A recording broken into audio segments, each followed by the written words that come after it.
Hi, hello, welcome. My name is Bethany. My pronouns are she, her. And today, this is a little bit different. I've had this in the back of my mind for a little bit because the last few weeks I've been seeing lots of YouTubers and also YouTube videos coming up talking about gift giving. Specifically knit gift giving, right? And it's like, of course, it's November. It's the time of year where us makers basically go into overdrive with all the great ideas we have to make things for folks in our lives. And I just wanted to talk about this. I thought about putting this at the end of a regular podcast video, but then I was like, oh, no, this could turn into a long ramble. So I just decided to separate it out into a separate video. So this is basically going to be a knit and chat. I'm going to sit here and I'm going to talk. And I'm also going to try to knit. If it doesn't work, if I get a little too riled, I will put it down. Or if I can't concentrate, I'll put it down. But feel free to pick up your project or just listen to me. That's fine too. If you need to go do the dishes or whatever you need to do and you just want to listen, that's fine too. That's what I use various YouTube videos for as well, as a little bit of body doubling, that kind of thing. And hopefully what I have to say is at least interesting or entertaining, maybe thought-provoking, depending on your stance on giving crafted or knitted items. I will be talking about knitted items specifically just because that is what I generally do for folks. Within reason, and I'm going to talk about that. But it applies to any craft that you do, right? So I've seen a lot of roundup videos talking about, easy gifts to knit, quick gifts to knit or make, what have you. And those roundups are wonderful because there's some cool stuff in those roundups. And I will list some of my favorites that I've seen recently down below in the description. But it also got me thinking, right? Because every year I also have this problem, right? Where I don't think about knitting things for gifts necessarily earlier in the year. And then we hit October, November, and I'm like, what if I want to knit a hat for someone? What if I want to knit a scarf for someone? I'm out of time, basically. Because by the time you hit November, there's not a lot of time left. That being said, I'm still working on a gift knit right now. Don't worry, the person who is receiving this does not watch the channel, so no one is being spoiled. So, yeah, I was having some thoughts while I watched some of these Project Roundup videos, and yeah, I just want to talk about the concept of giving made items, particularly knitted items, and generally my stance on it is that if you love to do it, that's great, and I think you should do it. But I also want you to be aware, to not burn yourself out, right? And I say that as someone who has absolutely almost burnt out on doing knitted gifts for people in my life. I will also say that, the year that happened to me, I was knitting these really cute, I always thought of them as elf hats, but the actual pattern is troll hats, and they were knit out of Aran or bulky weight yarn, and I was knitting them all in child sizes because I decided that all the people who had little kids in my life, the kids were gonna get these hats because I thought they were so adorable. So I was knitting everywhere from toddler size right up until I'd say at the time the oldest kid I was knitting for was maybe 7 or 8 at the time. This was quite a few years ago now. And I have now switched to knitting hats for those kids in sort of regular, almost adult sizes, because the kids have kind of, they've grown up since then. But so I think there was a total of 9 hats that I was knitting. Granted, they were bulky weight, so, you know, a little less time involved than, say, if I was doing them as fingering weight. I can't imagine committing to doing that many hats. And to be fair, like, I started this in like September or August of that year. Like I kind of left it a little bit. I was not working on these throughout the year as I maybe should have had. Because, you know, 1 hat a month, that's not too bad. That's very doable.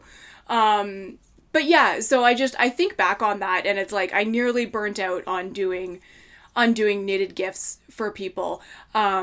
But I got them all done, and they were so well received by the parents and by the kids who got them that year.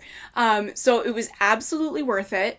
And it was very gratifying. I got a lot of photos back that year around Christmas time, like whenever the folks decided to open up their gifts and distribute the hats to the kids. I got a lot of photos back that year, which were of these adorable munchkins in these super cute, like, elfin hats. So like that basically made my Christmas, having done that and having them be so well received. However, if you are a person who has ever gifted a knit to I'll say to anyone, you know, it's different when you gift to other knitters, for sure, because you kind of automatically know that there is just a base knowledge of hand wash, lay flat to dry, you know, be cognizant of how well this will wear or not wear, like, depending on what the yarn's made of, it might pill, so, you know, be prepared to, like, you know, use your gleaner or whatever you use to, like, depill your knits. You know, there's just this assumption of base knowledge when you give to another knitter that it inherently is not there when you give to someone who's a non-knitter, right? And it's just, it can be really tough to give a knitted gift and essentially have to let go of what happens to that item, right? Unless you've thought of all of that ahead of time and you make the item out of a yarn that means that the person will be able to care for it in an easy way, or easy for them, right? So if that means using superwash or acrylic, or, you know, something else that means they can throw it in the washing machine and the dryer, and it will come out looking pretty much as you gave it, and not as now you have a felted hat for a teddy bear, right? So but it can be really hard to, like, not try to essentially, like, guide the person on what they're supposed to do with it. To a degree, you just have to let that go, right? And that is really, really hard because of the time that you have put into the item. It doesn't matter if it's a bulky weight hat or a fingering weight garment. Your time is your time, and that's valuable, and you've chosen to spend your time in this way. So yeah, it can be so hard to let go of that while giving the gift, right? And just be like, it's gonna be what it's gonna be. If that item never sees the light of day, that's the other thing. I'll circle back to that one.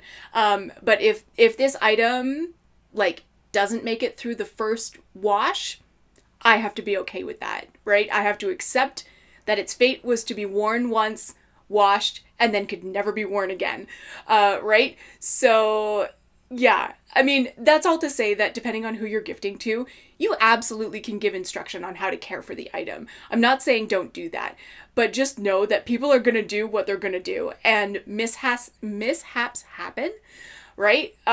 We know that as well. But also just some people just do not have the capacity to care for hand knits in the way that we might prefer, right? And then adjacent to that is also the reaction that you get, right? When you give the gift.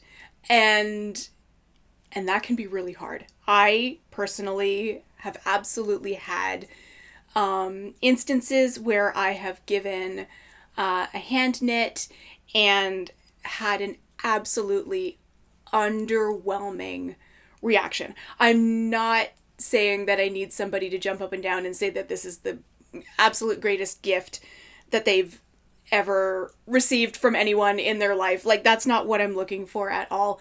But like, I kind of basically didn't even get a thank you from the person. It was very non-committal and very, oh, that's nice. Like, it was like that. It was like that. And that actually put me off gift knitting for a few years. I'll be honest. That put me off gift knitting for a few years. And yeah, it really did a number on my morale in terms of like giving my handmaids, right? And it is one of those things that as a maker, I do think that, you know, it, like, take it with a grain of salt, the whole love languages thing. I do think that as a maker, giving of my hand knits, giving of the things that I spend my time on is kind of a love language for me, because I'm spending my time doing that anyway. I love the idea of giving a product of my time to someone that I care about, right? Or, you know, even a friend of a friend, like, that's fine too. And definitely in the last few years, my own perspective on that has changed. I've adjusted since the underwhelming response incident. And I've also learned to let it go. Because of those underwhelming responses. And I have to also be like, people are people. It's fine. It is fine. Because I also have a set of people in my life who, when I do gift them hand knits, I do feel the gratitude that I would hope to receive, right? You know, I have a friend whose kids were part of the elf hat Christmas, and since then I have gifted hats to all three of her children, and one of the most gratifying things for me is that her oldest child wears their hat all the time. Absolutely all the time. To the degree that I had to mend the hat earlier this year because, of course, kids are kids. And honestly, I was a little shocked that hat had sort of stood up the way it had anyway. But she texted me and she said, oh my gosh, there's a hole in the hat. Do you think it can be fixed? And I said, absolutely. That doesn't look too bad. So, like, she dropped it off.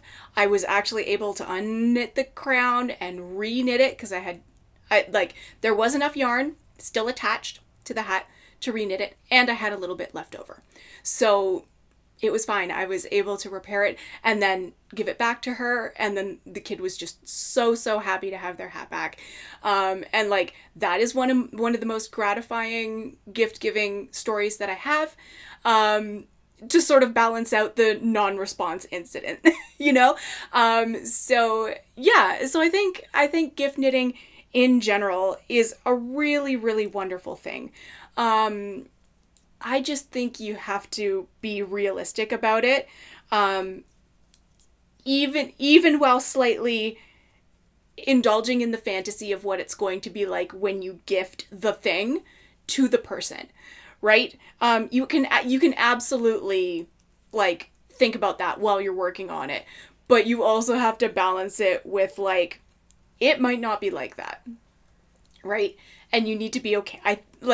I know I'm repeating myself, but it's like, you gotta learn to be okay with it, You gotta learn to let it go, because otherwise that's like kind of a huge blow to your mental health, and then you're gonna feel bad every time you pick up your knitting, right? And who wants that?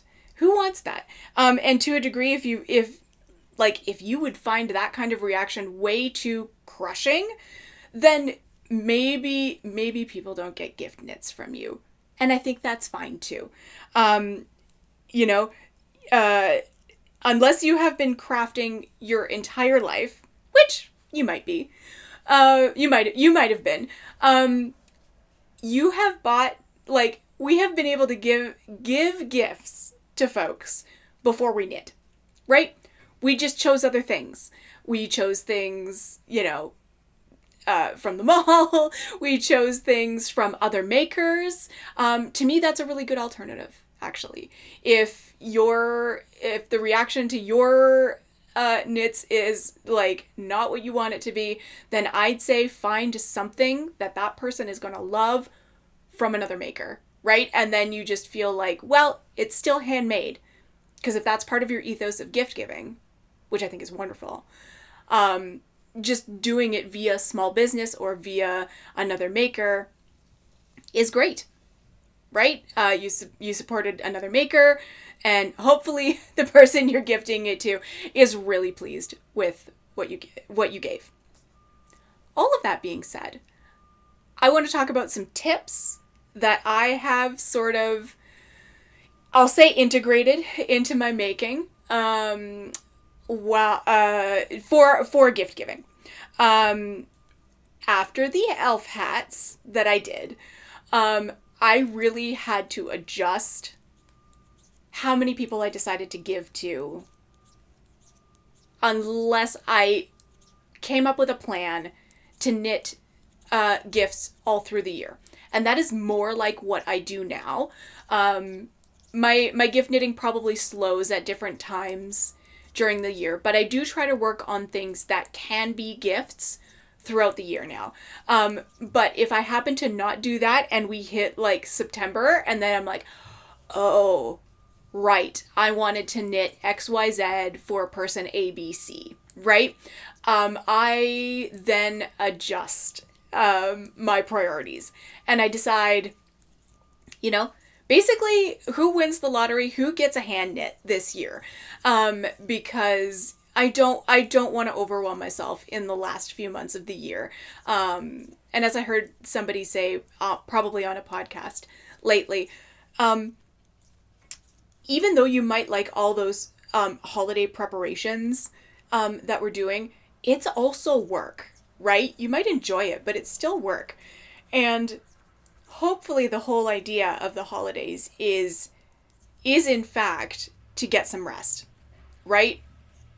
Hopefully you're in a situation where you have some time off around the holidays to either be with friends and family or even just be by yourself, whatever it is. But if you're spending that time that could be rest, stressing out over making things, not great. So my big tip is to adjust the number of people that you want to gift knit for. I keep it really small. I keep it at 3 tops. Unless the thing that I want to make, like say person number 4, unless their item is super, super small or super, super fast, my list is 3. For actual gift knitting in the last part of the year. Again, if I've been smart enough and knit enough throughout the year that I can gift to more people, great, that's fantastic. But yeah, I keep it really, really small. I also keep the items small. I keep it to accessories, generally speaking. So hats are an easy one. Socks are easy-ish. You do need to have a general sense of shoe size, but also if you do really thick, like bed socks or slipper socks, you don't necessarily have to know shoe size for that, because they're not going to wear them in their shoes anyway. And then I also like to knit like other sort of useful things. So I have done washcloth sets, coordinating washcloth sets. That's hard to say. So I've done like sort of home stuff, useful stuff, right? Which is really nice. And then yeah, so if someone happens to get something any larger than that, then the list shrinks even further, right? So yeah, that is my big one. My like tip number 1 and 2 are basically like together, right? Keep the list short. Stick to smaller items if you can. Hi. Sorry for the abrupt change in video quality, angle, everything. While I was filming that last part of the chat, my memory card / camera absolutely just decided to quit. It was noping out.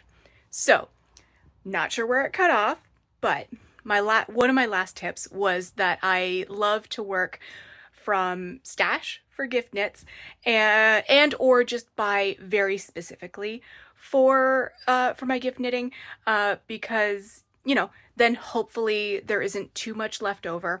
Yeah, so that was just my last tip. Also, I would love to know, do you gift knit?